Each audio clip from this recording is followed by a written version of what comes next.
সোমাবে আৰু কি লাভ হ'ল আমাৰ জাতিটো কি লাভ হ'ল আমি কৰ্তব্য বিনামূলীয়াকৈ প্ৰশিক্ষণ পাতি আছোঁ আজি ভাষা প্ৰশিক্ষণ পাতিছোঁ আজি মৌলুম প্ৰশিক্ষণ পাতিছোঁ আজি কিবা আমি কোনোবা কাৰোবাৰ পৰা পইচা লৈছোঁ নিজৰ পকেটৰ পইচা আমি খৰচ কৰি আছোঁ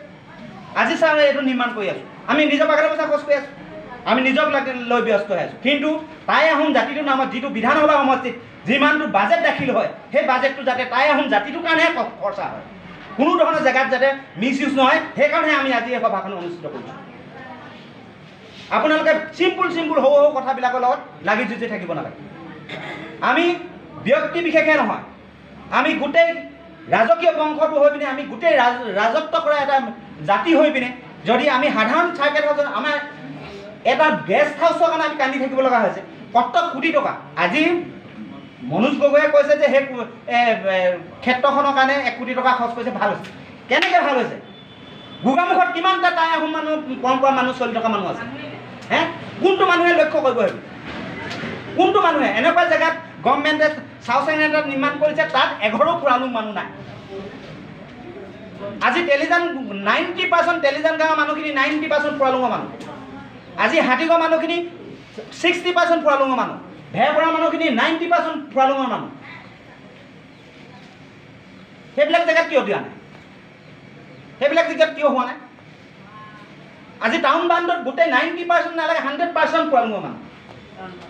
টাউন বান্ধত কিয় এটকা পইচা আজিলৈকে উন্নয়ন পৰিষদে দিব পৰা নাই যদি টাই আহোম উন্নয়ন পৰিষদ হয় তেনেহ'লে টাই জাতিৰ নামত পইচা খৰচ কৰিব লাগিব আৰু আপোনালোকক কৈছোঁ যদি টাই আহোম উন্নয়ন পৰিষদে যদি টাই জাতিটোৰ নামত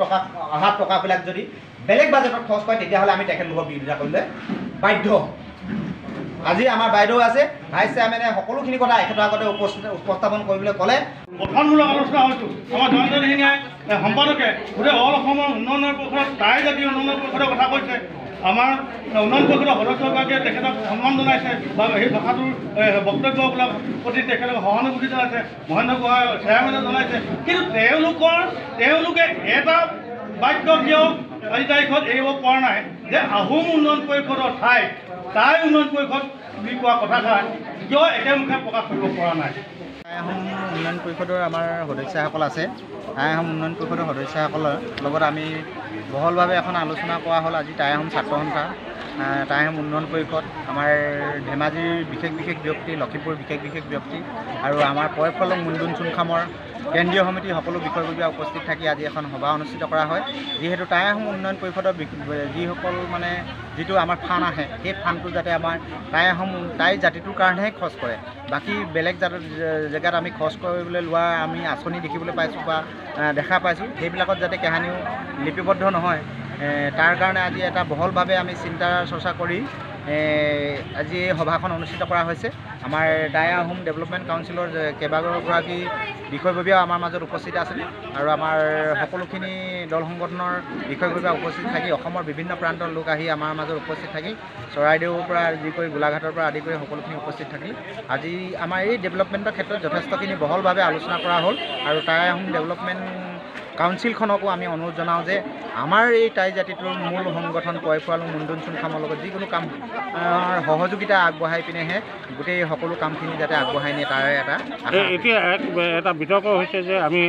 আপুনি বিতৰ্কত অংশ লৈছে যে টাই আহোম পৰিষদৰ বা কিছুমান পইচা আহিছে সেই পইচাবিলাক মানে সেইমতে খৰচ হোৱা নাই তাৰ কাৰণটো কি